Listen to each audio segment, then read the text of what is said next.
Hello दोस्तों। जैसा कि आपको बताया जा चुका है कि यूपीपीसीएस 1 के द्वारा आगामी आरओ एआरओ की प्रीलिम्स परीक्षा के लिए सब्जेक्ट वाइज सीरीज चलाई जाएगी। ये सीरीज यूट्यूब चैनल पर बिल्कुल फ्री में उपलब्ध रहेगी। जो भी स्टूडेंट्स कॉन्फिडेंट फील नहीं कर रहे हैं आगामी परीक्षा के लिए, वो इस सीरीज को शुरू से अंत तक देखें। सीरीज को एक तरह से क्विक रिवीजन सीरीज के फॉर्मेट में बनाया गया है, या आप इसे क्रैश कोर्स सीरीज भी कह सकते हैं। हर टॉपिक को बिल्कुल शॉर्ट और क्रिस्प वे में यहाँ पर पढ़ाया जाएगा। ठीक है, तो आज हम इस सीरीज के अंतर्गत पहला सब्जेक्ट शुरू कर रहे हैं, जो कि है पॉलिटी, यानी कि राज्य व्यवस्था की शुरुआत आज हम इस सीरीज में कर रहे हैं। पूरी पॉलिटी को हम 8 से 10 लेक्चर में खत्म करने की कोशिश करेंगे। और आज का ये जो वीडियो है, इसमें हम जो टॉपिक कवर करेंगे वो टॉपिक है, पहला हम अधिनियम यानी कि एक्ट्स के बारे में पढ़ेंगे। दूसरा हम संविधान सभा यानी कि कॉन्स्टिट्यूएंट असेंबली के बारे में पढ़ेंगे। तो दूसरा हो गया संविधान सभा। इस संविधान सभा से रिलेटेड जो भी परीक्षा के पॉइंट ऑफ व्यू से इंपॉर्टेंट फैक्ट्स है, उनको हम वीडियो में कवर करेंगे। इसी के साथ प्रारूप समिति के बारे में हम पढ़ेंगे, यानी कि ड्राफ्टिंग कमेटी। चौथे नंबर पे हम पढ़ेंगे भारतीय संविधान के स्रोत, सोर्सेज ऑफ इंडियन कॉन्स्टिट्यूशन। ठीक है, पांचवें नंबर पर हम पढ़ेंगे, तो चौथे नंबर पे आ गया संविधान के स्रोत। पांचवा जो टॉपिक है वो हम पढ़ेंगे संविधान के भाग, पार्ट्स ऑफ कॉन्स्टिट्यूशन। तो संविधान के भाग हम कवर करेंगे।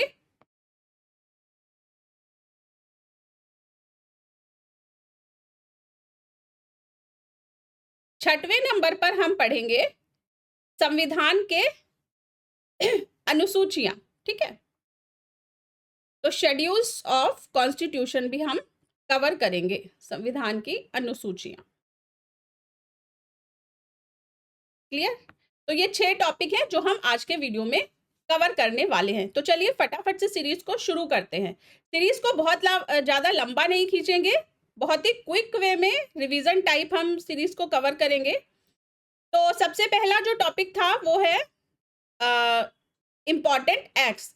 ठीक है, इम्पॉर्टेंट एक्ट्स हम देखिए, जस्ट 1 मिनट का ओवरव्यू दूंगी एक्ट्स के बारे में कि हम एक्ट क्यों पढ़ रहे हैं पॉलिटी के अंतर्गत।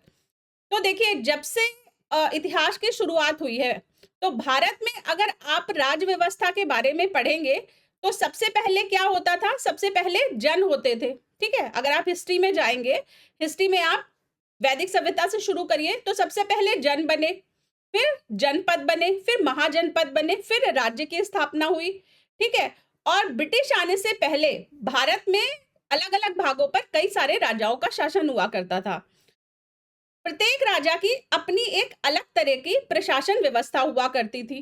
ठीक है, लेकिन जब ब्रिटिश आए भारत में, तो उन्होंने क्या करा? भारत की प्रशासनिक व्यवस्था को एक तरह से नॉर्मलाइज करने का काम किया। ठीक है, एकीकृत करने का काम किया।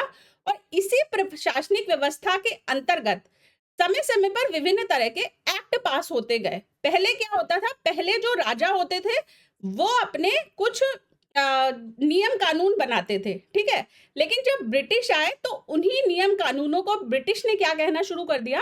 ब्रिटिश ने एक्ट बोलना शुरू कर दिया। ठीक है, तो जो एक्ट बने थे वो क्यों बने थे? वो प्रशासन को सुदृढ़ीकरण के लिए, प्रशासन को सुचारू रूप से चलाने के लिए जो नियम बनाए गए थे उनको एक्ट के रूप में जाना जाता है। ठीक है, तो आपने पढ़ा होगा कि ब्रिटिश का जो भारत पर एक तरह से शासन की शुरुआत होती है, वो होती है बक्सर के युद्ध के बाद में। तो बक्सर का युद्ध कब हुआ था? 1764-65 में। ठीक है, बक्सर के युद्ध के बाद क्या हुआ था? ब्रिटिश की भारत में प्रशासन की शुरुआत हो गई थी, शासन की शुरुआत हो गई थी। और शासन की शुरुआत होने के साथ ही इन्होंने क्या किया था? प्रशासन का स्ट्रक्चर, मतलब प्रशासन को एक तरह से रचना करना शुरू कर दिया था। तो इसी के बाद पहला जो एक्ट आया ब्रिटिश सरकार के द्वारा उस एक्ट को बोला गया रेगुलेटिंग एक्ट ऑफ 1773। ठीक है, तो फर्स्ट एक्ट आया 1773 में। इस एक्ट में क्या क्या प्रोविजन किए गए थे? हिंदी मीडियम के स्टूडेंट राइट साइड का जो पार्ट है वहां से पढ़ते जाओ और इंग्लिश के स्टूडेंट इस साइड से पढ़ते जाए। ठीक है, तो इसमें जो मेन प्रोविजन थे, पहला तो था इस अधिनियम के तहत 1774 ईस्वी में कलकत्ता में एक सर्वोच्च न्यायालय की स्थापना की गई थी। ठीक है, ध्यान दीजिएगा, यहाँ पर सर्वोच्च न्यायालय की स्थापना है। वर्तमान में सर्वोच्च न्यायालय कहाँ पर है? नई दिल्ली में। ठीक है, लेकिन उस समय 1773 में सर्वोच्च न्यायालय की स्थापना कहाँ पर की गई थी? ये कलकत्ता में की गई थी। कौन से एक्ट में? 1773 के रेगुलेटिंग एक्ट में। ठीक है, और सर एलिजा एम्पे को मुख्य न्यायाधीश तथा चैम्बर लिमेस्टर एवं हाइड को न्यायाधीश बनाया गया था। ठीक है, तो ये तीन चीजें आप अंडरलाइन कर लीजिए या अपने नोट्स में इंक्लूड कर लीजिए कि 1774 ईस्वी में सर्वोच्च न्यायालय की स्थापना कलकत्ता में, और सर एलिजा इम्पे को मुख्य न्यायाधीश बनाया गया, और चैम्बर्स लिमेस्टर और हाइड तीन को क्या बनाया गया? न्यायाधीश बनाया गया। ठीक है, दूसरा इंपॉर्टेंट जो इसका प्रोविजन था वो यह था कि यह एक अभिलेख न्यायालय था। ठीक है, सेकंड क्या था इसमें? This was a court of record. ठीक है, तीसरा जो प्रोविजन था 1773 के रेगुलेटिंग एक्ट का वो था निदेशक की कार्यावधि 1 वर्ष से बढ़ाकर 4 वर्ष कर दी गई। ठीक है, पहले 1 वर्ष हुआ करती थी, फिर 4 वर्ष कर दी गई थी। ठीक है, नेक्स्ट आता है पिट्स इंडिया एक्ट। तो ये हमने 1773 का रेगुलेटिंग एक्ट देखा। उसके बाद नेक्स्ट आया 1784 में Pitt's India act. Pitt's India act के अंतर्गत कौन कौन से प्रावधान किए गए थे? पहला किया गया था कंपनी के व्यापारिक एवं राजनीतिक क्रियाकलापों को अलग अलग कर दिया गया। कौन सी कंपनी के? ईस्ट इंडिया कंपनी के। ठीक है, तो व्यापारिक और राजनीतिक मतलब कि कॉमर्शियल और political activities were separated from each other. ठीक है, पहले क्या था? पहले व्यापारिक और राजनीतिक गतिविधि एक ही क्या बोलते हैं, एक ही एक्ट से गवर्न होती थी। ठीक है, उनको सेपरेट कर दिया गया। सेकंड हो गया, सेकंड जो प्रोविजन था वो ये था कि राजनीतिक क्रियाकलापों के नियंत्रण एवं पर्यवेक्षण के लिए इंग्लैंड में एक 6 सदस्यीय नियंत्रण मंडल की स्थापना की गई। किसकी स्थापना की गई? बोर्ड ऑफ कंट्रोल की। ठीक है, शॉर्ट में इसको आप लिख सकते हैं BOC की स्थापना कहां पर की गई? इंग्लैंड में की गई। और कितने सदस्य थे इसमें? 6 सदस्य थे। ठीक है, 6 सदस्यीय बोर्ड ऑफ कंट्रोल की स्थापना इंग्लैंड में की गई। तीसरा जो पॉइंट है पिट्स इंडिया एक्ट का,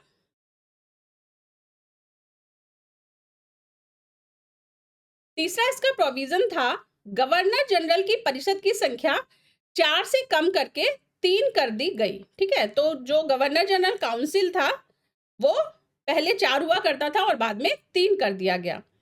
चौथे नंबर का इसका प्रोविजन था कंपनी के कर्मचारियों को उपहार लेने पर प्रतिबंध लगा दिया गया। ठीक है, तो घूसखोरी को रोकने के लिए क्या किया गया कि कंपनी के एम्प्लॉइज, ईस्ट इंडिया कंपनी के जो एम्प्लॉइज थे उनको बैन कर दिया गया गिफ्ट एक्सेप्ट करने से। ठीक है, चलिए 1784 के बाद जो इंपॉर्टेंट एक्ट आता है वो आता है 1813 का चार्टर एक्ट। 1813 के चार्टर एक्ट में जो प्रोविजन किए गए थे, पहला इसमें था कि इसके द्वारा पहली बार ईसाई मिशनरियों को भारत में धार्मिक प्रचार की अनुज्ञा दी गई थी। ठीक है, तो ये इसका पहला प्रोविजन हो गया। Through this act the first time Christian missionaries were allowed to preach religion in India. Next provision था 1813 के एक्ट का, कंपनी के व्यापारिक एकाधिकार को समाप्त कर सभी ब्रिटिश जनों को व्यापार का अधिकार प्रदान किया गया। ठीक है, तो क्यों किया गया था ये? क्योंकि सिर्फ ईस्ट इंडिया कंपनी ही जो भारत में व्यापार कर रही थी वो सारा लाभ ले रही थी, लेकिन जैसे जैसे टाइम बीतता गया तो इंग्लैंड में और कंपनियों की भी डिमांड शुरू हो गई कि इंडिया में व्यापार करने की अनुमति हमें भी प्रदान की जाए। तो ब्रिटिश सरकार के द्वारा अन्य कंपनियों को भी भारत में व्यापार करने की अनुमति 1813 में प्रदान की गई। इससे पहले सिर्फ ईस्ट इंडिया कंपनी ही व्यापार के लिए एलिजिबल थी। ठीक है, तो कंपनी के व्यापार अधिकार को समाप्त कर दिया गया। ये हो गया दूसरा प्रोविजन। तीसरा प्रोविजन जो था वो था चीन के साथ चाय का व्यापार के एकाधिकार को बनाए रखा गया। ठीक है, तो ये इंग्लिश का पार्ट इधर से देख लें।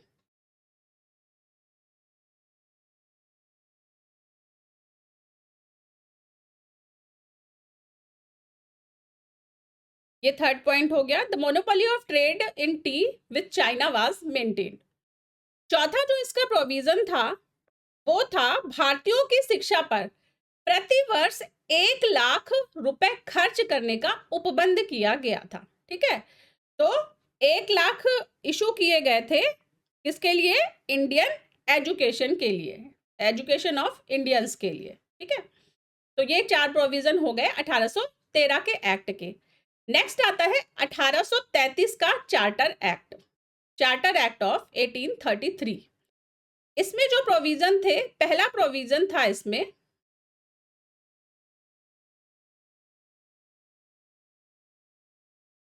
इसका पहला प्रोविजन था बंगाल के गवर्नर जनरल को संपूर्ण भारत का गवर्नर जनरल बना दिया गया था। ठीक है, और ऐसा करने से क्या हुआ था? केंद्रीयकरण की शुरुआत हो गई थी एक तरह से। ठीक है, सेंट्रलाइजेशन की शुरुआत हो गई थी इंडिया में। तो पहला प्रोविजन ये हो गया। दूसरा इसका प्रोविजन था सपरिषद गवर्नर जनरल को पूरे भारत के लिए कानून बनाने का अधिकार प्रदान किया गया था 1833 के एक्ट में। तीसरा प्रोविजन था कंपनी के व्यापारिक एकाधिकार को पूर्णतः समाप्त कर दिया गया था। ठीक है, पहले क्या था? पिछले वाले एक्ट में व्यापारिक एकाधिकार को समाप्त कर दिया गया था, लेकिन चाय पर और चीन पर अभी भी था। ठीक है, चीन के साथ चाय का व्यापार को बनाया गया था, पर 1833 में उसको भी खत्म कर दिया गया। नेक्स्ट चौथा जो प्रोविजन था वो ये था कि विधियों के संहिताकरण के लिए गवर्नर जनरल को आयोग गठित करने का प्राधिकार दे दिया गया था। पांचवा प्रोविजन था 1834 में लॉर्ड मैकाले की अध्यक्षता में 4 सदस्यीय प्रथम विधि आयोग का गठन किया गया था। ये बहुत इंपॉर्टेंट है। प्रथम विधि आयोग का गठन कब किया गया था? 1834 में लॉर्ड मैकाले की अध्यक्षता में। ठीक है, first 4 member law commission was constituted इन 1834।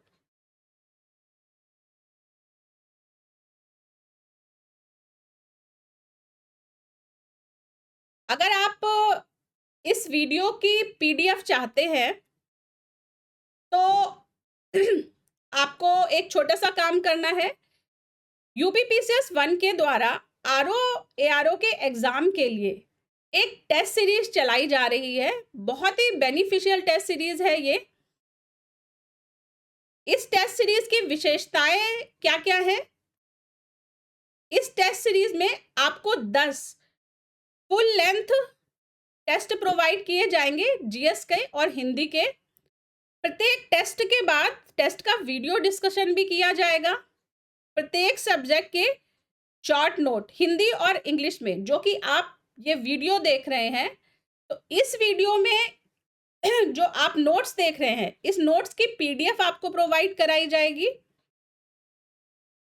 इसी के साथ आरओ प्रीवियस ईयर क्वेश्चन के क्विजेस भी आपको प्रोवाइड कराए जाएंगे। पिछले 13 वर्षों के यूपी पीसीएस पीवाईक्यू की प्रैक्टिस करवाई जाएगी। इसी के साथ डाउट डिस्कशन और पर्सनल गाइडेंस भी आपको प्रोवाइड किया जाएगा। इसी के साथ सिलेबस के अनुसार हिंदी के प्रतिदिन 30 नए प्रश्नों के माध्यम से कवरेज होगा। करंट अफेयर की तैयारी, करंट अफेयर की daily quiz, daily live test, reasoning और कृषि के प्रश्नों की भी प्रैक्टिस, यूपी स्पेशल जनगणना। ठीक है, ये सभी आपको इस बैच को ज्वाइन करने पर प्रोवाइड कराया जाएगा। बैच को ज्वाइन करने के लिए क्या करना है?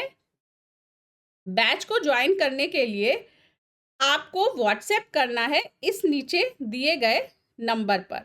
ठीक है, बैच की फीस सिर्फ 500 रुपए है और अगर आपका प्रीलिम्स क्लियर हो जाता है इस बैच को ज्वाइन करने के बाद में, तो आपको आरओ एआरओ की मुख्य परीक्षा का संपूर्ण बैच निशुल्क उपलब्ध कराया जाएगा फ्यूचर में। ठीक है, तो सिर्फ आपको ये बैच अगर आप ज्वाइन करने हैं तो ये आपको प्री में तो गाइडेंस देगा ही देगा, साथ ही अगर आप प्री क्वालिफाई कर लेते हैं तो मेंस के लिए आपको फिर फ्री में बैच, नेक्स्ट बैच जो होगा मेंस बैच, वो आपको फ्री में ज्वाइन करवाया जाएगा। ठीक है तो अगर आप इंटरेस्टेड हैं ये बैच ज्वाइन करने के लिए और टेस्ट सीरीज अगर आपको चाहिए, इस वीडियो का पीडीएफ अगर आपको चाहिए तो आप नीचे दिए गए व्हाट्सएप नंबर पर मैसेज करिए, यहाँ से आपको इस सीरीज के बाकी डिटेल्स प्रोवाइड करा दिए जाएंगे। चलिए अब हम वीडियो पर वापस आते हैं।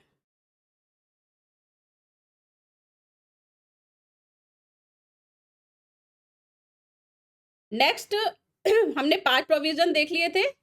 छठवां प्रोविजन जो था वो था कंपनी के अधीन सरकारी पदों के चयन में किसी व्यक्ति को धर्म, जन्म स्थान, मूल वंश या रंग के आधार पर अयोग्य ना ठहराए जाने का उपबंध किया गया था। ठीक है कालांतर में यह धारा प्रवासियों को अपने देश के प्रशासन में हिस्सा लेना संभव बनाया। तो एक तरह से जो भारतीयों को प्रशासन से दूर रखा जा रहा था पहले, 1833 में क्या किया गया, 1833 के एक्ट में इस पृथक्करण को दूर करने का प्रयास किया गया। ठीक है, तो भारतीयों को सरकारी पदों के चयन के लिए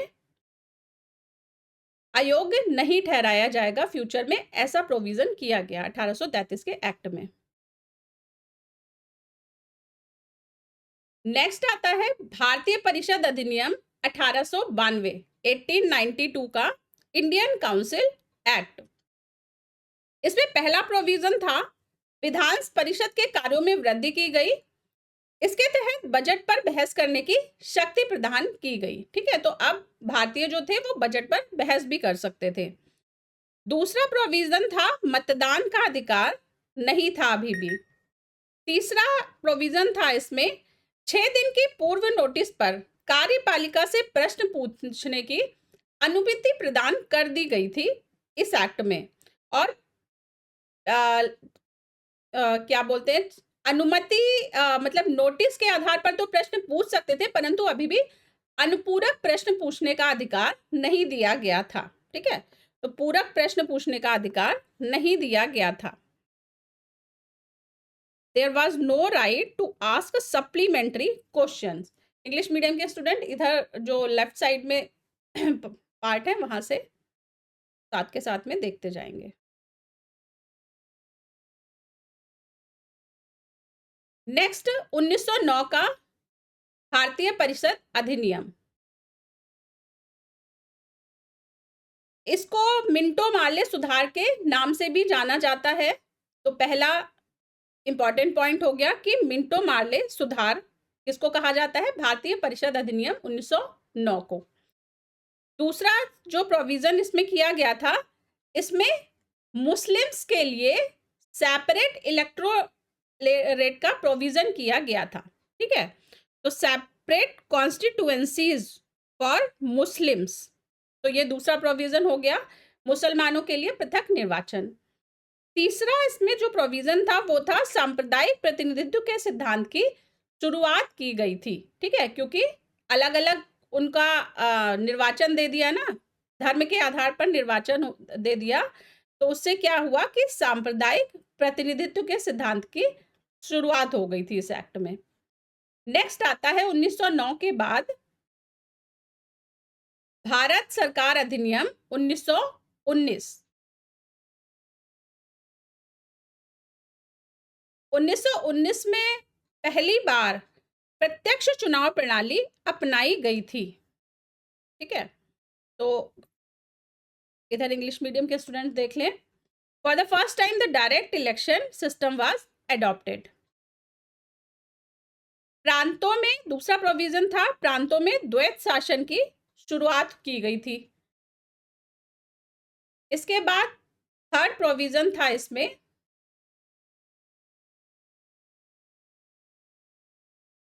सांप्रदायिक आधार पर निर्वाचन प्रणाली का विस्तार करते हुए सिख, ईसाई, आंग्ल, भारतीय तथा यूरोपियों पर भी लागू कर दिया गया था। 1909 में क्या था, सिर्फ हिंदू मुस्लिम के लिए था। 1919 में अन्य धर्मों के लोगों के लिए भी पृथक निर्वाचन की व्यवस्था लागू कर दी गई थी। ठीक है, चौथे नंबर पे जो फोर्थ इंपॉर्टेंट प्रोविजन था वो था कि सर्वप्रथम केंद्र में द्विसदनात्मक विधायिका स्थापित की गई थी।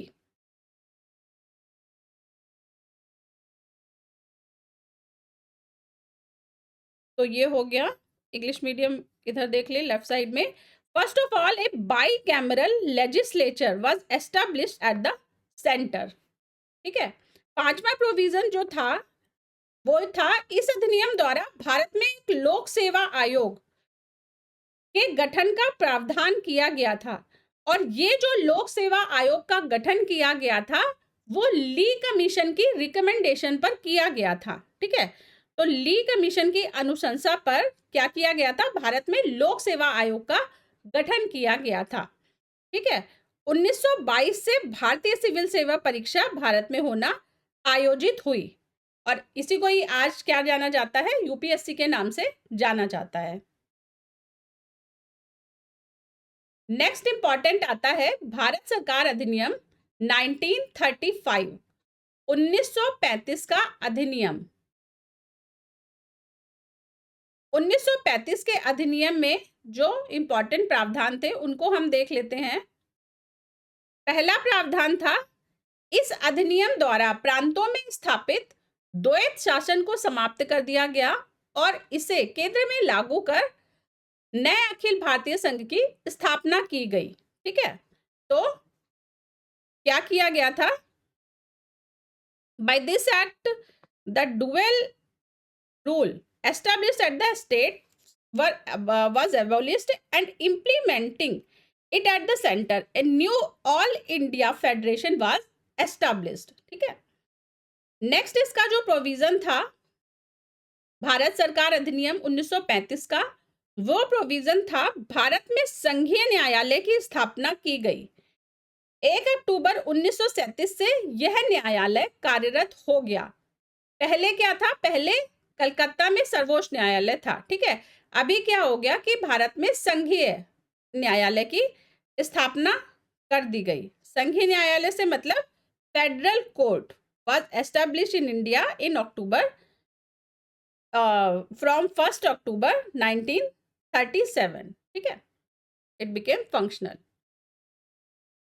तीसरा इंपॉर्टेंट इसका प्रावधान था इस अधिनियम के प्रावधानों के अनुरूप वर्ष 1937 में बर्मा को भारत से अलग कर दिया गया। ठीक है, तो बर्मा को भारत से कब अलग किया गया था, इस तरह का भी एमसीक्यू पूछा जा सकता है। तो 1937 में अलग किया गया था।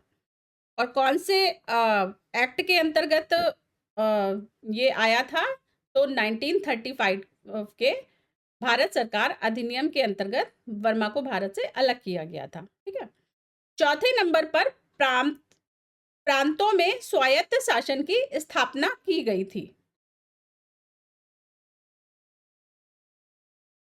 Autonomous government was established in the provinces. ठीक है,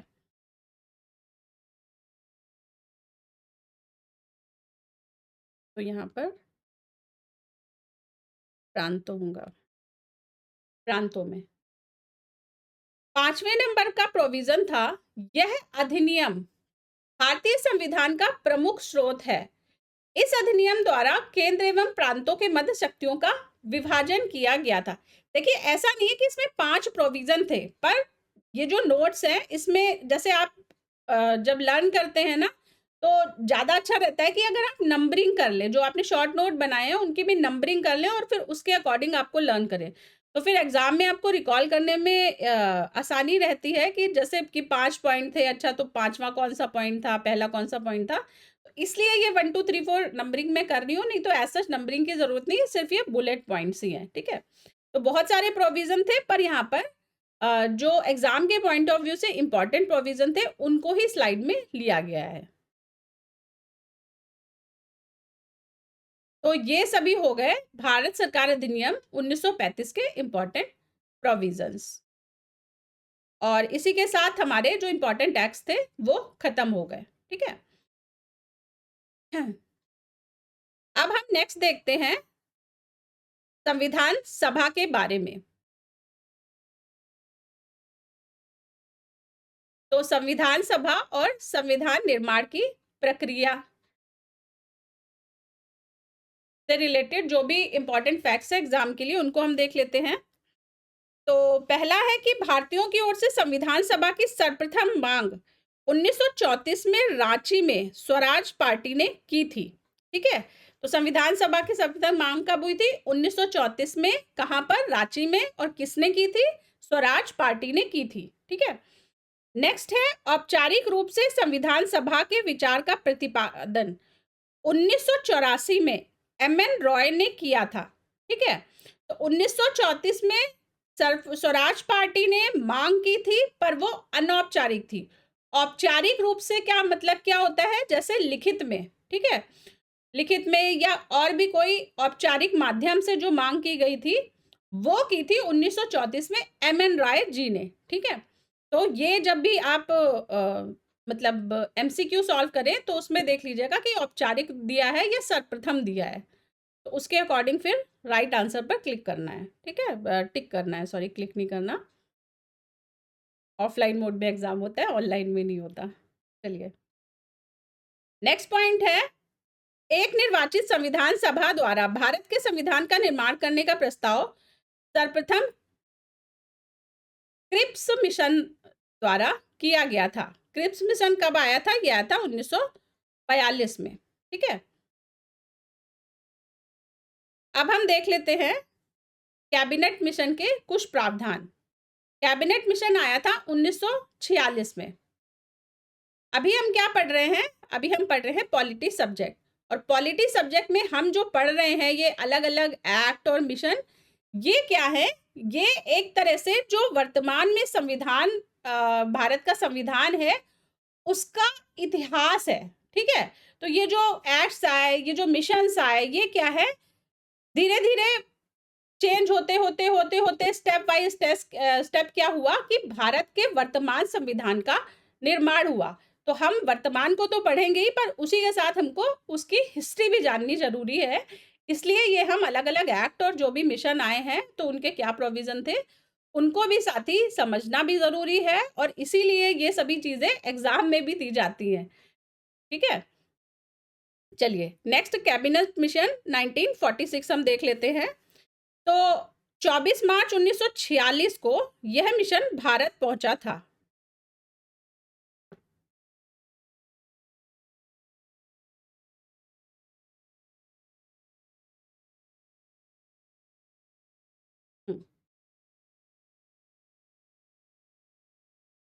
तो 24 मार्च 1946 को भारत पहुंचा था यह मिशन। ठीक है। और इस मिशन के प्रमुख सदस्य कौन कौन थे? तो 3 नाम याद रखिए। स्टेफोर्ड क्रिप्स, ठीक है, दूसरे लॉर्ड पैथिक फ्लोरेंस और तीसरे एबी अलेक्जेंडर। ठीक है। ये 3 नाम याद रख लीजिए। नेक्स्ट जो था इसका इंपॉर्टेंट पॉइंट कि भारतीय संविधान सभा का प्रतिनिधित्व निर्वाचन के आधार पर गठन इसी मिशन के अंतर्गत किया गया था। देखिए ये मिशन आया क्यों था? अभी हमने देखा कि 1934 में मांग उठी थी भारतीय संविधान के निर्माण की। ठीक है। संविधान सभा की जो मांग उठी थी वो 1934 में उठी थी, और इसी के परिणाम स्वरूप 1946 में ब्रिटिश सरकार सहमत हुई कि ठीक है हम भारत का लिए संविधान का निर्माण करेंगे, और उसी के अंतर्गत कैबिनेट मिशन आया था। चलिए नेक्स्ट, संविधान सभा का गठन प्रांतीय विधानसभाओं तथा देशी रियासतों के प्रतिनिधित्व द्वारा किया गया। इसमें प्रांतीय विधानसभा सदस्यों द्वारा संविधान सभा के सदस्यों का चुनाव अप्रत्यक्ष निर्वाचन प्रणाली द्वारा किया गया। ठीक है, तो अप्रत्यक्ष निर्वाचन प्रणाली द्वारा किया गया, ये चीज याद रखिएगा। नेक्स्ट इसका जो इंपॉर्टेंट प्रोविजन था वो ये था कि सामान्यतया 10 लाख की जनसंख्या पर एक प्रतिनिधि संविधान सभा के लिए चुना जाएगा। प्रत्येक प्रांत को उसकी जनसंख्या के आधार पर स्थानों का आवंटन किया जाएगा। ठीक है, तो संविधान सभा के जो सदस्य बने थे तो वो किस आधार पर बने थे कि 10 लाख जनसंख्या पर एक प्रतिनिधि, और ये जो प्रतिनिधि था ये इलेक्टेड नहीं था, ये निर्वाचित नहीं था। ठीक है, ये क्या था, ये अप्रत्यक्ष निर्वाचन प्रणाली द्वारा चुना गया सदस्य था। ठीक है, ये आपने देखा, अप्रत्यक्ष निर्वाचन प्रणाली द्वारा। नेक्स्ट आता है इंग्लिश मीडियम के स्टूडेंट इधर से ये देख लेंगे, कैबिनेट मिशन पॉइंट्स। नेक्स्ट आता है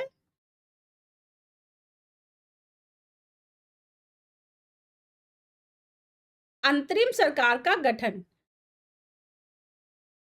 क्रिप्स मिशन के बाद क्या हुआ, अंतरिम सरकार का गठन किया गया 1946 में। ठीक है,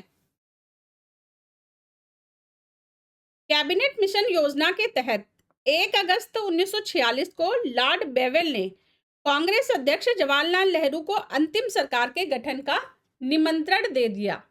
ठीक है, ये हिंदी से ही पढ़ा रही हूँ क्योंकि बहुत ही फॉन्ट साइज बहुत छोटा हो जा रहा है और फिर क्लियर नहीं हो रहा है दोनों में ही। ठीक है, नेक्स्ट 24 अगस्त 1946 को प्रथम अंतरिम राष्ट्रीय सरकार की घोषणा की गई थी। ठीक है, तो घोषणा कब हुई थी, 24 अगस्त 1946 को। उसके बाद गठन कब हुआ था सरकार का, अंतरिम सरकार का, ये हुआ था 2 सितंबर 1946 को पंडित जवाहरलाल नेहरू जी के नेतृत्व में। ठीक है, तो घोषणा हुई थी 24 अगस्त 1946 को और अंतरिम सरकार का गठन हुआ था 2 सितंबर 1946 को, और 26 अक्टूबर 1946 को मुस्लिम लीग भी सरकार में शामिल हो गई थी।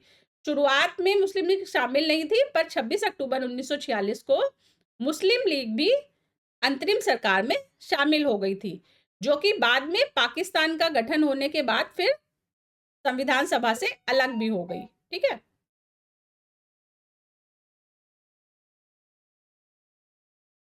इंग्लिश में भी देख लेते हैं इधर। On 2 September 1946 interim government was formed. ठीक है, 26 अक्टूबर 1946 मुस्लिम लीग ज्वाइंड। उसके बाद उसके पहले क्या हुआ था, 24 अगस्त 1946 को first interim national government was announced. ठीक है, तो ये इंपॉर्टेंट जो डेट्स हैं ये आप याद कर लीजिए।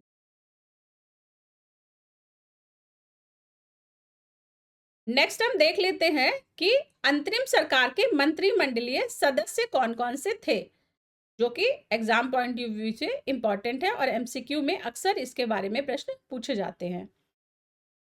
तो पहले अध्यक्ष जो अंतरिम सरकार के थे,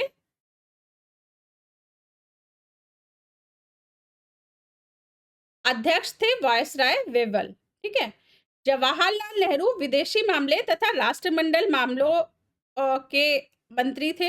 ठीक है, मतलब मंत्री नहीं हुआ करते थे उस टाइम, इनके अंडर ये सब्जेक्ट जो विषय थे ये जवाहरलाल नेहरू जी के अंतर्गत ये देखरेख होती थी इन विषयों की। ठीक है, तो foreign affairs and commonwealth by Pandit Jawaharlal Nehru.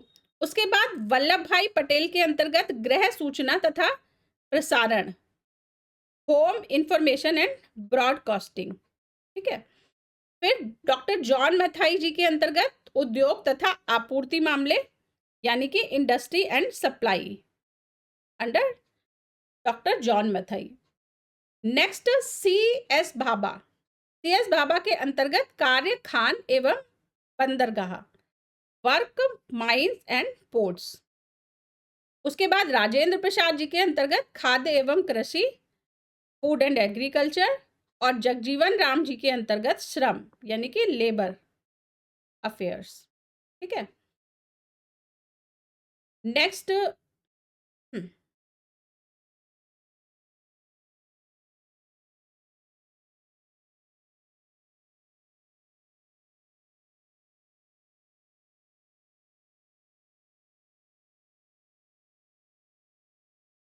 Next Aruna Asaf Ali जी के अंतर्गत रेलवे एवं परिवहन। सरदार बलदेव सिंह के अंतर्गत रक्षा यानी कि डिफेंस। लियाकत अली सॉरी राजगोपालचारी के अंतर्गत शिक्षा एजुकेशन। लियाकत अली खान के अंतर्गत वित्त, ठीक है, फाइनेंस। आई चुंदीगढ़ जी के अंतर्गत वाणिज्य यानी कि कॉमर्स। ये लास्ट के ये जो नाम है ये मुस्लिम लीग के कार्यकर्ता हुआ करते थे। ठीक है। अब्दुल रब निश्तार संचार यानी कि कम्युनिकेशन। जोगेंद्र नाथ मंडल विधि यानी कि लॉ। और गजानफर अली खान स्वास्थ्य यानी कि हेल्थ मामलों से संबंधित हुआ करते थे। ठीक है।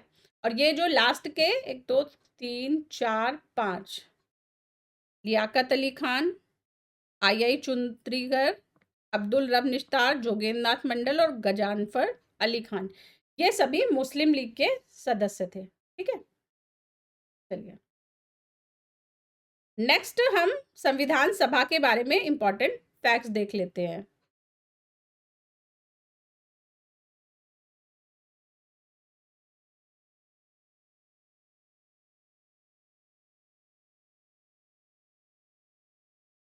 संविधान सभा क्या थी? संविधान सभा में कई पार्टी के सदस्य सम्मिलित थे, इसलिए संविधान सभा एक बहुदलीय निकाय थी। ठीक है।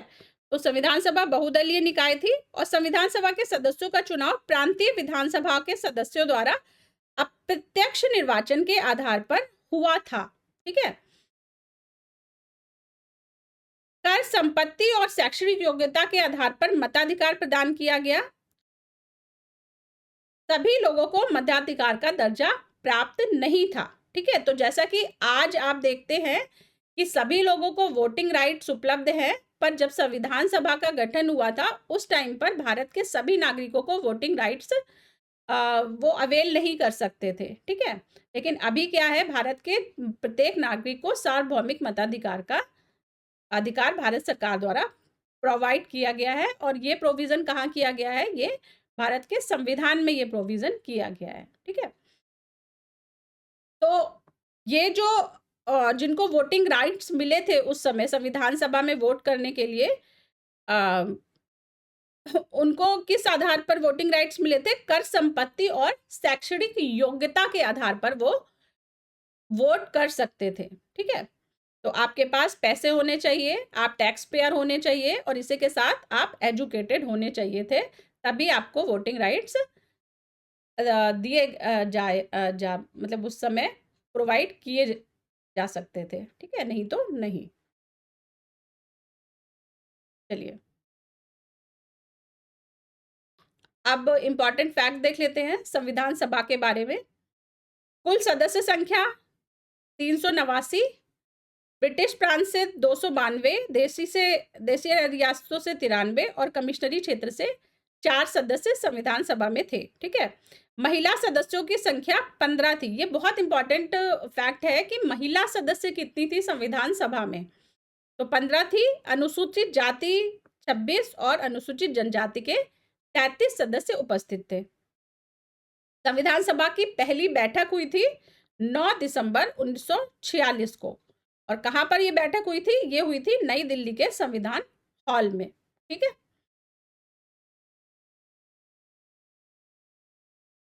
चलिए इसके बाद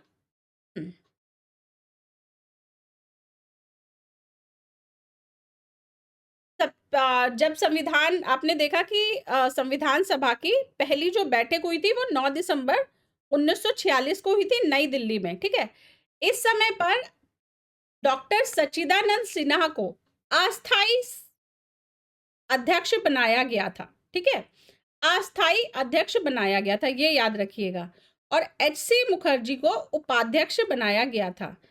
लेकिन बाद में क्या हुआ, क्योंकि अस्थाई थे तो बाद में फिर अगली जो मीटिंग हुई उसमें ये चेंज हो गए और स्थायी अध्यक्ष बनाए गए, ठीक है। 13 दिसंबर 1946 को पंडित जवाहरलाल नेहरू द्वारा उद्देश्य प्रस्ताव प्रस्तुत किया गया। इस उद्देश्य प्रस्ताव में क्या था, एक तरह से संविधान का मोटिव था कि जो भारतीय संविधान का निर्माण होगा उसके लिए क्या क्या की पॉइंट्स होंगे, किन किन क्या आप बोल सकते हैं कि किन किन मुद्दों के या किन किन सिद्धांतों के आधार पर भारतीय संविधान का निर्माण किया जाएगा, उसको पंडित जवाहरलाल नेहरू ने उद्देश्य प्रस्ताव के माध्यम से संविधान सभा के समक्ष प्रस्तुत किया था, ठीक है। ये कब प्रस्तुत किया था, 13 दिसंबर 1946 को। उसके बाद 22 जनवरी 1947 को उद्देश्य प्रस्ताव को स्वीकृति मिल गई थी, ठीक है।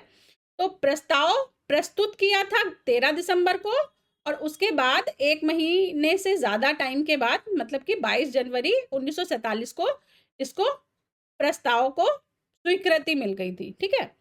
आगे चलकर यही प्रस्तावना बना, ठीक है। तो जो आज का आप प्रियम्बल देखते हैं वो एक तरह से कहीं ना कहीं पंडित जवाहरलाल नेहरू जी के उद्देश्य प्रस्ताव से ही डिराइव किया गया है, ठीक है। चलिए, उसके बाद पहले क्या बने थे अस्थाई सदस्य, डॉक्टर सच्चिदानंद सिन्हा जी को बनाया गया था। बाद में संविधान सभा के स्थायी अध्यक्ष बने डॉक्टर राजेंद्र प्रसाद जी, ठीक है।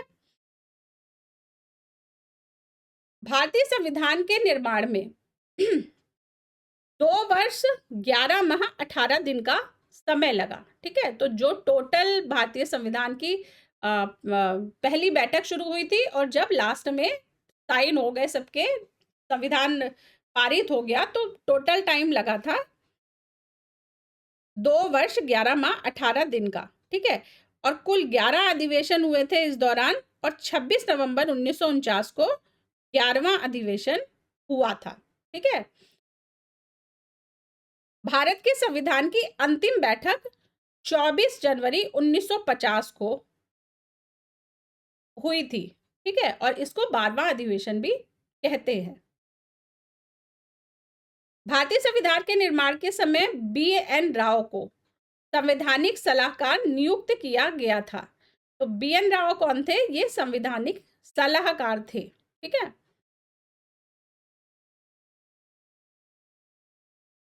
Constitutional adviser. उसके बाद 26 नवंबर 1949 को संविधान को अंगीकृत, अधिनियमित और आत्मसमर्पित किया गया, ठीक है। तो 26 नवंबर को क्या किया गया, अडॉप्ट किया गया, इनेक्ट किया गया और सरेंडर किया गया, ठीक है। तो ये याद रखिएगा। उसके बाद भारत की स्वतंत्रता के उपरांत महात्मा गांधी ने यह सुझाव दिया था कि भारतीय राष्ट्रीय कांग्रेस को एक राजनीतिक दल के रूप में भंग कर देना चाहिए।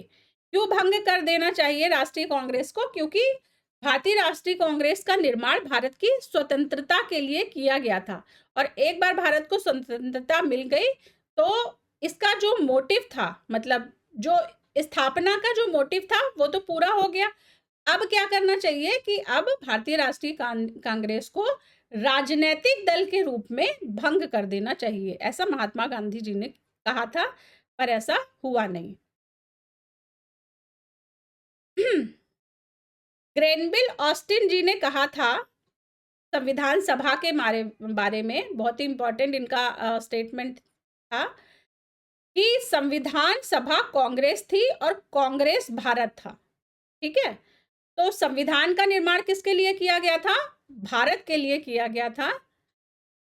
लेकिन अल्टीमेट रूप से जो संविधान को बनाया था उस पर कांग्रेस के सदस्यों का या कांग्रेस की आइडियोलॉजी का प्रभुत्व रहा था। इसलिए ग्रेनविल ऑस्टिन जी ने कहा था कि संविधान सभा कांग्रेस थी और कांग्रेस भारत था, ठीक है। तो भारत का प्रतिनिधित्व मतलब कि कांग्रेस के द्वारा किया जा रहा था। अब हम देख लेते हैं संविधान सभा में शामिल महिलाएं।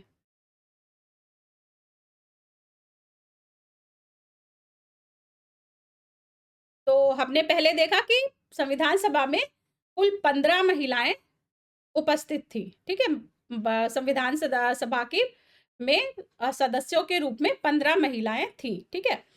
तो इनमें से पहली देखिए, अगर आप याद कर सकते हैं तो इन 15 महिलाओं के नाम याद कर लीजिए, ठीक है। क्योंकि कभी कभी इस तरह का भी एमसीक्यू दे दिया जाता है कि इनमें से कौन सी महिला संविधान सभा की सदस्य नहीं थी। तो इसके लिए क्या करना है कि 15 जो महिलाएं थी उनके नाम हमको याद होने चाहिए, ठीक है।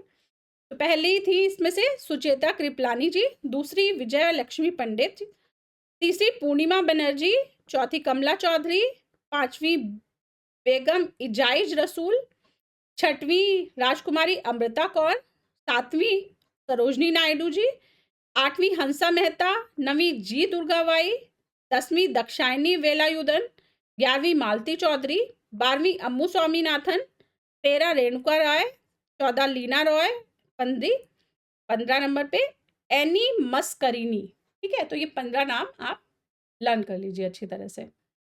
अब हम देख लेते हैं प्रारूप समिति के बारे में कुछ इंपॉर्टेंट फैक्ट, यानी कि ड्राफ्टिंग कमेटी के बारे में। प्रारूप समिति का गठन किया गया 29 अगस्त 1947 को। इसके प्रमुख सदस्य थे 7, ठीक है। मेन तो सदस्य सभी को ही पता है, कौन? B.R. अम्बेडकर जी, और इनके साथ ही 6 अन्य सदस्य भी थे, ठीक है। तो कौन कौन से 6 अन्य सदस्य थे? पहले तो हो गए जो 7 प्रमुख सदस्य थे, इनमें से पहले तो डॉक्टर B.R. अम्बेडकर जी हो गए, जो कि अध्यक्ष थे, ठीक है, प्रेसिडेंट थे ड्राफ्टिंग कमेटी के। बाकी के जो 6 सदस्य थे उनके नाम है N. गोपाल स्वामी अयंगर, K.M. मुंशी, अल्लादी कृष्ण स्वामी अय्यर, सैयद मोहम्मद सादुल्ला, B.L. मित्र, D.P. खेतान, ठीक है। तो ये आप याद रखिएगा।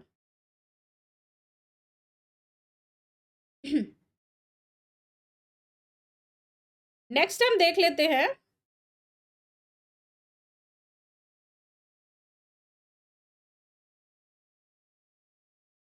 संविधान निर्मात्री समिति एवं उनके अध्यक्ष। पहले हमने क्या देखा? ड्राफ्टिंग कमेटी, प्रारूप समिति के सदस्य और अध्यक्ष।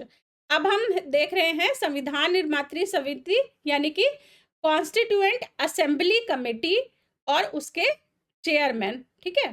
तो इनमें क्या क्या था कि संघ संविधान समिति अंतर्गत थी, के जो हेड थे वो थे जवाहरलाल नेहरू जी, ठीक है। यानी कि यूनियन कॉन्स्टिट्यूशनल कमेटी के हेड थे जवाहरलाल नेहरू जी।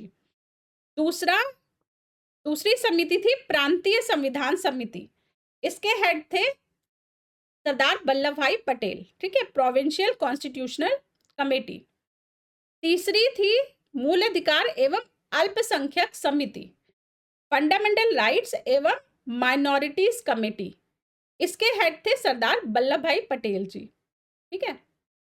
हेड क्या? चेयरमैन जो थे, ठीक है, इसके चेयरमैन थे। नेक्स्ट झंडा समिति के चेयरमैन थे डॉक्टर राजेंद्र प्रसाद, ठीक है, flag committee by doctor Rajendra Prasad. रियासत समिति के चेयरमैन थे डॉक्टर राजेंद्र प्रसाद, यानी कि प्रिंसली स्टेट कमेटी। संचालन समिति के अध्यक्ष भी doctor Rajendra Prasad ji. Steering committee. Next नियम समिति, यानी कि रूल्स कमेटी, इसके चेयरमैन भी डॉक्टर राजेंद्र प्रसाद जी थे, ठीक है। फिर आती है संघ शक्ति समिति, यूनियन पावर्स कमेटी, इसके चेयरमैन जवाहरलाल नेहरू जी। उसके बाद कार्य संचालन समिति K.M. मुंशी जी, इसके चेयरमैन।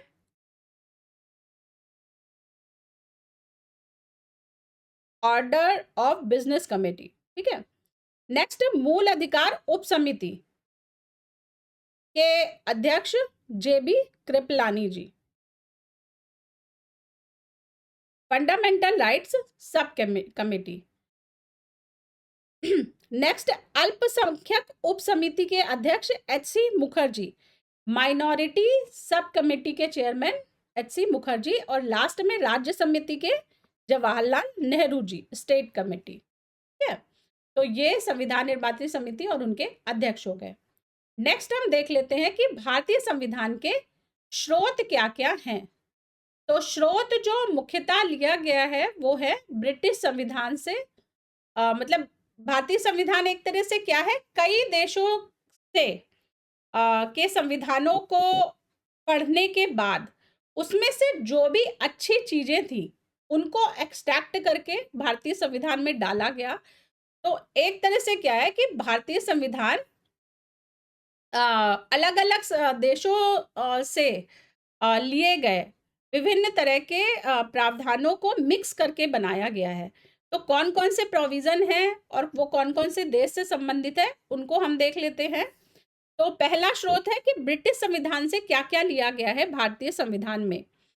तो ब्रिटिश संविधान से लिया गया है संसदीय शासन व्यवस्था, पार्लियामेंट्री सिस्टम ऑफ गवर्नमेंट। ठीक है, दूसरा द्विसदनीय व्यवस्था यानी कि बाई कैमरल सिस्टम लिया गया है इंग्लैंड ब्रिटिश कॉन्स्टिट्यूशन से। तीसरा है विधि का शासन यानी कि रूल ऑफ लॉ। उसके बाद एकल नागरिकता यानी कि सिंगल सिटीजनशिप। उसके बाद एकल न्यायिक प्रणाली यानी कि सिंगल जुडिशियल सिस्टम।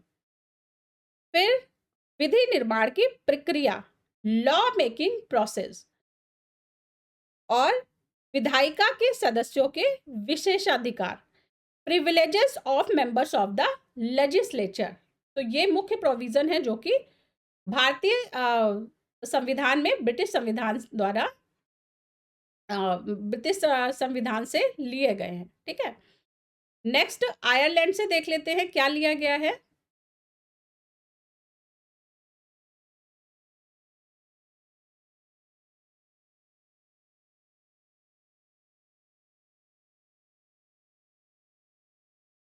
आयरलैंड से लिया गया है राज्य के नीति निदेशक तत्व। ठीक है, directive principle of state policy. यहाँ पर इंग्लिश मीडियम के स्टूडेंट लेफ्ट में देख रहे होंगे तो यहाँ पर आयरलैंड दे रखा है। उसके बाद राज्यसभा में सदस्यों का मनोनयन, ये भी आयरलैंड से लिया गया है। ठीक है, nomination of members to Rajya Sabha. तीसरी चीज ली गई है आयरलैंड के संविधान से राष्ट्रपति का निर्वाचक मंडल एवं पद्धति। ठीक है, presidential electoral college and methodology को आयरलैंड के संविधान से ग्रहण किया गया है भारतीय संविधान में। नेक्स्ट हम देख लेते हैं कि संयुक्त राज्य अमेरिका यानी कि यूनाइटेड स्टेट्स ऑफ अमेरिका से क्या क्या लिया गया है। तो सबसे इंपॉर्टेंट चीज पहली तो फंडामेंटल राइट्स यानी कि मूल अधिकार लिए गए हैं। दूसरा उद्देशिका का विचार, द आइडिया ऑफ प्रियम्बल लिया गया है।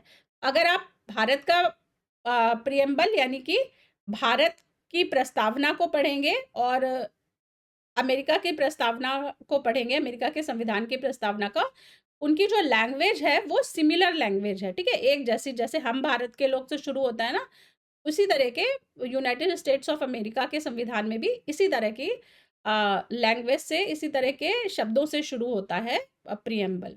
ठीक है, तो उद्देशिका का विचार हो गया। फिर राष्ट्रपति पर महाभियोग की प्रक्रिया, procedure for impeachment of the president, ये तीसरी चीज हो गई। नेक्स्ट स्वतंत्र न्यायपालिका यानी कि इंडिपेंडेंट जुडिशरी, न्याय पुनरावलोकन का सिद्धांत, the principle of judicial review. ठीक है, लोक जनहित याचिका यानी कि पब्लिक इंटरेस्ट लिटिगेशन, उपराष्ट्रपति का पद, वाइस प्रेसिडेंशियल पोजीशन, और नेक्स्ट वित्तीय आपात यानी कि फाइनेंशियल इमरजेंसी का प्रोविजन यूएसए के कॉन्स्टिट्यूशन से लिया गया है। नेक्स्ट ऑस्ट्रेलिया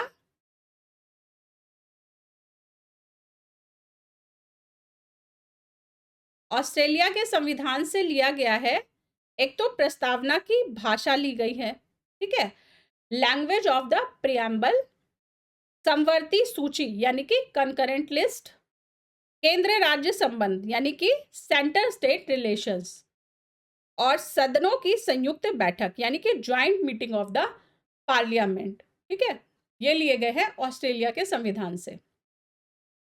नेक्स्ट, जापान के संविधान से क्या लिया गया है? जापान के संविधान से लिया गया है विधि द्वारा स्थापित प्रक्रिया, प्रोसीजर एस्टैब्लिश्ड बाय लॉ, ठीक है। उसके बाद आ जाते हैं रशिया से। रूस के संविधान से क्या लिया गया है?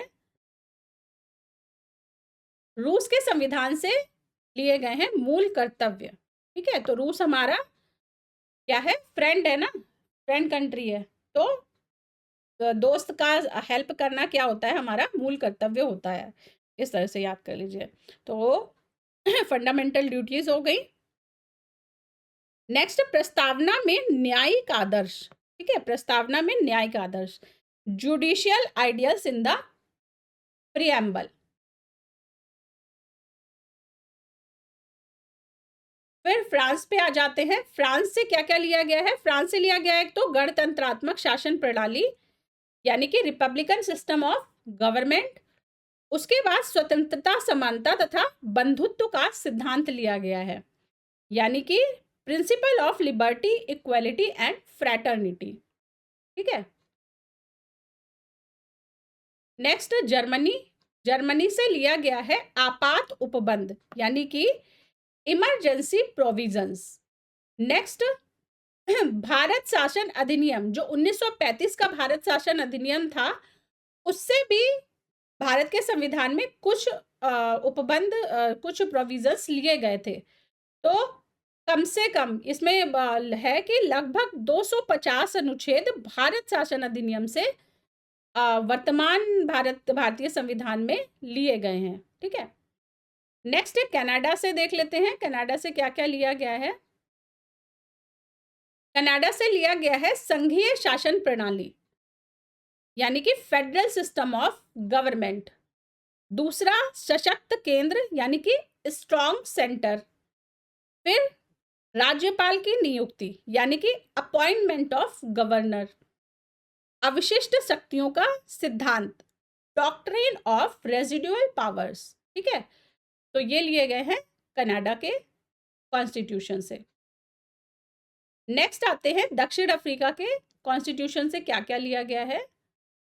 तो साउथ अफ्रीका से लिया गया है,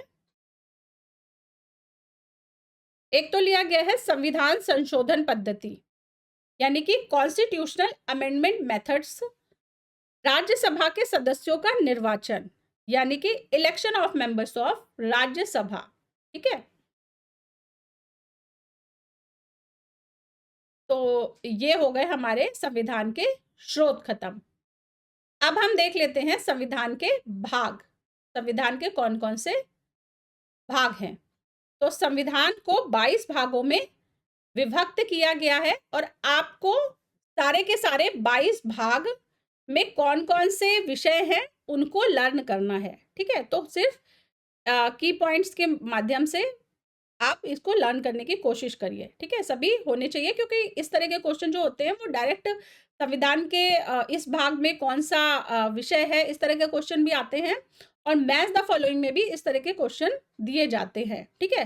तो एक साइड में संविधान के भाग दिए रहेंगे और दूसरी साइड में उनके विषय दिए रहेंगे और आपको मैच कराना रहेगा उनको, ठीक है। तो सबसे पहले देख लेते हैं संविधान के भाग में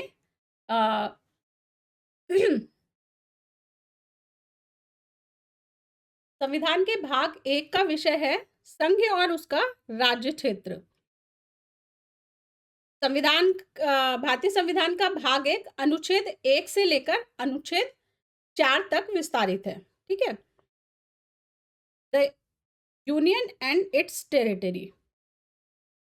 भाग 2 का विषय है नागरिकता, जो कि अनुच्छेद 5 से लेकर अनुच्छेद 11 तक विस्तारित है, ठीक है। तो भाग 2 कहां से कहां तक? अनुच्छेद 5 से 11 तक। सिटीजनशिप।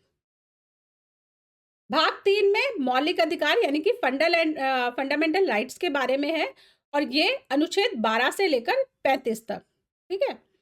भाग 3 राज्य के नीति निदेशक तत्व यानी कि directive principle of state policy, ये अनुच्छेद 36 से लेकर 51 तक, ठीक है।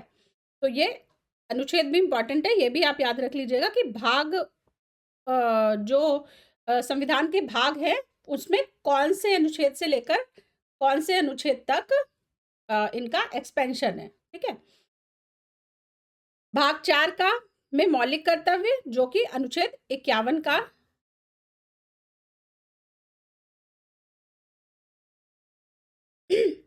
Fundamental duties. भाग 5 में संघ अनुच्छेद 52 से लेकर 151 तक, ठीक है, यूनियन। भाग 6 पार्ट 6 में राज्य यानी कि स्टेट, आर्टिकल 152 से 237, अनुच्छेद 152 से 237 तक। नेक्स्ट भाग 7 देख लेते हैं।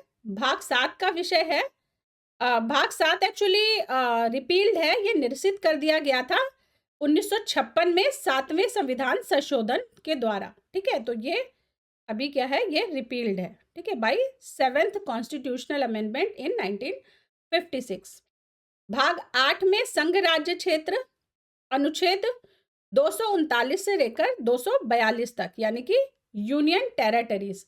आप देख रहे होंगे कि पहले सेंटर आया, फिर स्टेट आया, फिर यूनियन टेरिटरीज आ गई। उसके बाद पंचायतें आ गई, ठीक है। पंचायत से ये अनुच्छेद 243 से लेकर अनुच्छेद 243 ओ तक।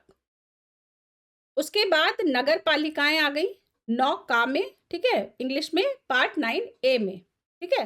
हिंदी में 9 का होगा और इंग्लिश में 9A हो जाएगा। ये आ गई नगर पालिकाएं अनुच्छेद 243 पी से लेकर 243 ZG तक, ठीक है। फिर 9 खा में आ गई सहकारी समितियां यानी कि कोऑपरेटिव सोसाइटीज। ये आ गई अनुच्छेद 243 ZH से लेकर 243 ZT तक, ठीक है।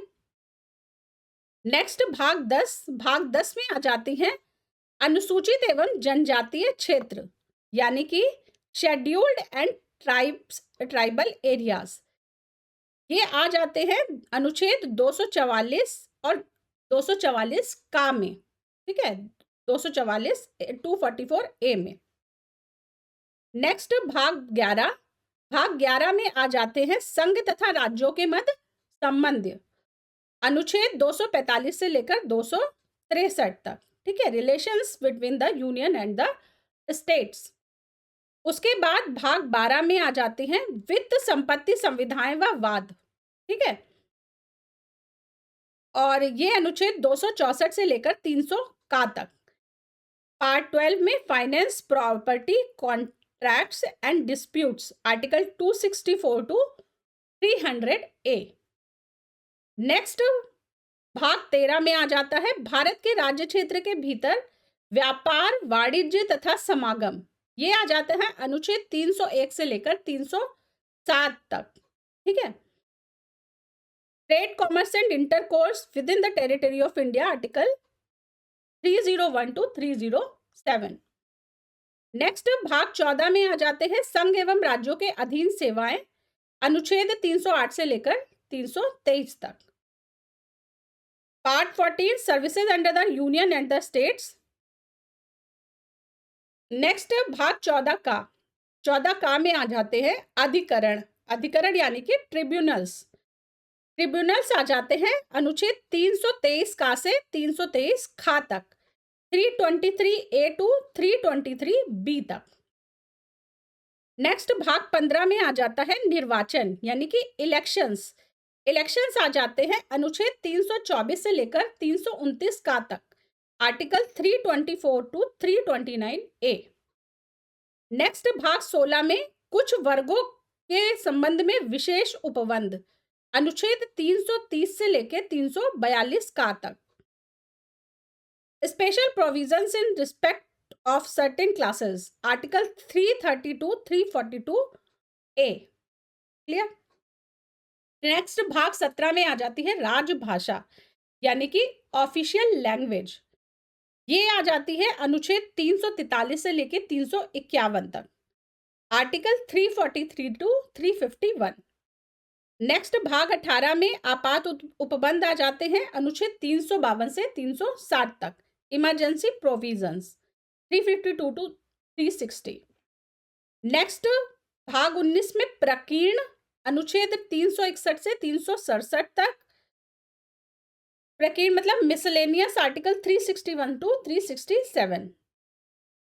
नेक्स्ट भाग 20 में आ जाता है संविधान संशोधन, ठीक है, अनुच्छेद 368 में कॉन्स्टिट्यूशनल अमेंडमेंट, आर्टिकल 368। नेक्स्ट भाग 21 में आ जाता है अस्थायी संक्रमणकालीन तथा विशेष उपबंध, अनुच्छेद 369 से लेके 392 तक, temporary transitional and special provisions, article 369 to 392। Next आ जाते हैं भाग 22। भाग 22 में संक्षिप्त नाम प्रारंभ, हिंदी में प्राधिकृत पाठ, अनुच्छेद 393 से 395 तक, short title commencement authoritative text in Hindi, article 393 to 395, ठीक है। तो ये हो गए संविधान के भाग। नेक्स्ट हम पढ़ेंगे शेड्यूल्स ऑफ कॉन्स्टिट्यूशन, यानी कि संविधान की अनुसूचियां। तो संविधान में भारतीय मूल संविधान में अनुसूचियों की संख्या 8 थी, मतलब कि जब 26 जनवरी 1950 को लागू हुआ उस समय संविधान में अनुसूचियों की संख्या कितनी थी? ये 8 थी, पर वर्तमान में 12 अनुसूचियां भारतीय संविधान के अंतर्गत हैं, ठीक है। तो इनमें कौन कौन से विषय हैं वो हम देख लेते हैं। तो पहली जो अनुसूची है भारतीय संविधान की, पहली अनुसूची में है संघ एवं राज्य क्षेत्र के विषय। इसमें भारत के राज्यों तथा संघ राज्य क्षेत्रों का उल्लेख है, ठीक है। दूसरी अनुसूची सेकंड शेड्यूल में क्या है?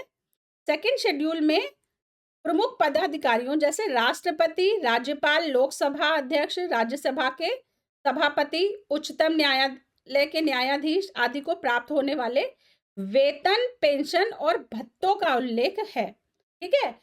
इसमें क्या है? इसमें एक तरह से आप ये कर लीजिए कि सैलरी के बारे में मतलब याद करने के लिए कि सैलरी के प्रोविजंस दूसरी अनुसूची में दिए गए हैं, ठीक है।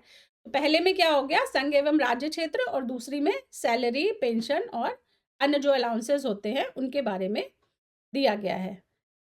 थर्ड शेड्यूल में दिया गया है शपथ एवं प्रतिज्ञान के बारे में, ओथ्स एवं अफर्मेशंस, ठीक है।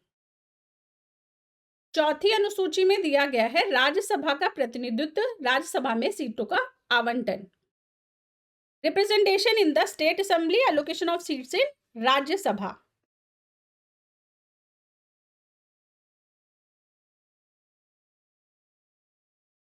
नेक्स्ट फिफ्थ शेड्यूल में दिया गया है पांचवी अनुसूची में अनुसूचित क्षेत्रों और अनुसूचित जनजातियों के प्रशासन व नियंत्रण के बारे में, यानी कि administration and control of scheduled areas and scheduled tribes के बारे में। छठी अनुसूची में दिया गया है असम, मेघालय, त्रिपुरा, मिजोरम के जनजाति क्षेत्रों के प्रशासन के बारे में। देखिए, पांचवी अनुसूची में जो दिया गया है वो overall scheduled area, scheduled tribe के बारे में दिया गया है, लेकिन छठवीं में स्पेसिफिकली 4 राज्यों के बारे में दिया गया है, ठीक है। तो इस तरह से आप एएमटीएम ट्रिक से याद कर लीजिए। तो ए से क्या हो गया? असम, एम से मेघालय, और एएम टमी इस तरह से याद कर लीजिए, एम से मेघालय, और टी से त्रिपुरा, और एमआई से मिजोरम हो गया, ठीक है। तो सारे नॉर्थ ईस्ट के राज्य हैं, चारों के नाम याद कर लीजिए। ये हो गई छठी अनुसूची, यानी कि 6 शेड्यूल। नेक्स्ट 7वीं अनुसूची में देख लेते हैं। 7वीं अनुसूची में संघ और राज्यों के मध्य शक्तियों का विभाजन के बारे में, ठीक है। और इसके अंतर्गत 3 अनुसूचियां आती हैं, 3 सूचियां आती हैं, सॉरी। 7वीं अनुसूची में 3 सूचियां, कौन कौन सी? संघ सूची, राज्य सूची और संवर्ती सूची। ठीक है, यूनियन लिस्ट, स्टेट लिस्ट और कंकरेंट लिस्ट। नेक्स्ट 8वीं अनुसूची में, 8th शेड्यूल में 8वीं अनुसूची में आता है, ये 7वीं हो गई थी, 8वीं अनुसूची में भाषाएं, ठीक है। पहले क्या थी, जब संविधान बना था उस समय 14 भाषाएं थी, लेकिन वर्तमान में 22 भाषाएं 8वीं अनुसूची के अंतर्गत आती हैं। तो मूल रूप से 14 भाषाएं थी, पर अभी 22 भाषाएं हैं 8वीं अनुसूची में, ठीक है। नेक्स्ट आते हैं 9वीं अनुसूची यानी कि 9th शेड्यूल। 9वीं अनुसूची इसमें कुछ अधिनियम और विनियमनों को विधि मान्यकरण उपबंध किया गया है। अब देखिए, अभी हमने पढ़ा कि पहले क्या थी, 8 अनुसूची थी और बाद में 4 अनुसूची को जोड़ा गया। तो 8 अनुसूची मतलब भाषा तक की जो अनुसूचियां थी वो मूल संविधान में थी। अब 9वीं अनुसूचियों ऑनवर्ड 9, 10, 11, 12 जो अनुसूचियां हैं, इनको फिर संविधान संशोधन के द्वारा जोड़ा गया भारतीय संविधान में, ठीक है। इसमें जो 9वीं अनुसूची है, ये प्रथम संविधान संशोधन 1951 द्वारा जोड़ी गई थी, ठीक है। और इसमें भूमि सुधार हेतु प्रावधान किए गए थे। नेक्स्ट 10वीं अनुसूची आ जाती है। 10वीं अनुसूची को दल बदल के आधार पर निरर्हता का उपबंध किया गया है। तो याद करने के लिए कि 10वीं और दल बदल, दा से 10वीं, दा से दल बदल, ठीक है। उसके बाद 10वीं अनुसूची को 52वें संविधान संशोधन 1985 द्वारा जोड़ा गया था। तो 9वीं अनुसूची को पहला संविधान संशोधन 1951 में और 10वीं अनुसूची को 52वें संविधान संशोधन 1985 में, ठीक है। नेक्स्ट आती है 11वीं अनुसूची। इसमें पंचायतों को शक्तियां एवं प्राधिकार के बारे में ये अनुसूची है, ठीक है। और इसे कब जोड़ा गया? इसे 73वें संविधान संशोधन 1992 द्वारा जोड़ा गया था। उसके बाद आती है 12वीं अनुसूची। 12वीं अनुसूची में नगर पालिकाओं की शक्तियों का उल्लेख है। तो 11वीं हो गई पंचायत के बारे में और 12वीं हो गई म्यूनिसिपैलिटीज यानी कि नगर पालिकाओं के बारे में। इसको 74वें संविधान संशोधन 1992 द्वारा जोड़ा गया था, ठीक है। तो 11वीं अनुसूची 73वें संविधान संशोधन 1992, 12वीं अनुसूची 74वें संविधान संशोधन 1992, ठीक है। चलिए अब हम देख लेते हैं कि अनुसूची 7 के अंतर्गत जो विषय थे, 3 विषय थे ना, केंद्र, राज्य और संवर्ती। तो उसमें कौन कौन से विषय दे रखे हैं प्रत्येक सूची में, जो इम्पोर्टेंट विषय हैं उनको हम एक बार देख लेते हैं, क्योंकि इस तरह के क्वेश्चन भी आ जाते हैं कि इनमें से कौन सा संघ सूची का विषय नहीं है या इनमें से कौन सा राज्य सूची का विषय नहीं है। इस तरह के क्वेश्चन एमसीक्यू में पूछ लिए जाते हैं। तो एक बार देख लेते हैं फटाफट से। तो संघ सूची में रक्षा प्रतिरक्षा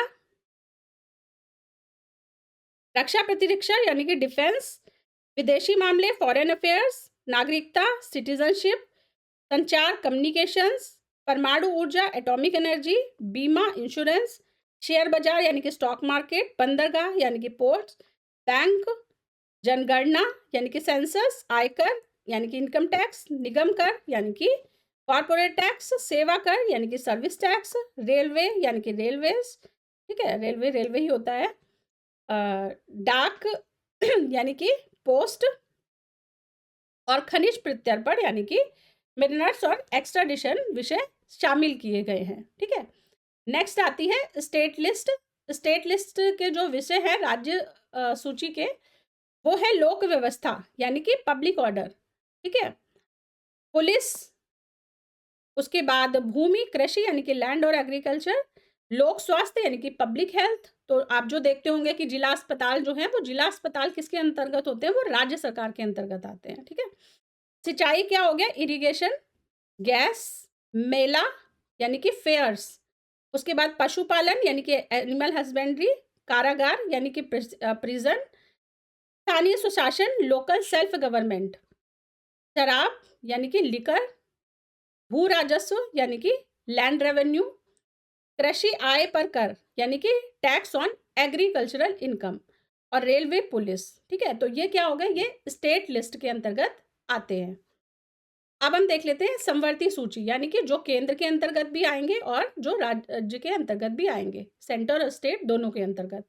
तो समवर्ती सूची मतलब समवर्ती सूची के जो विषय हैं इन पर राज्य सरकार भी कानून बना सकती है और केंद्र सरकार भी कानून बना सकती है, ठीक है।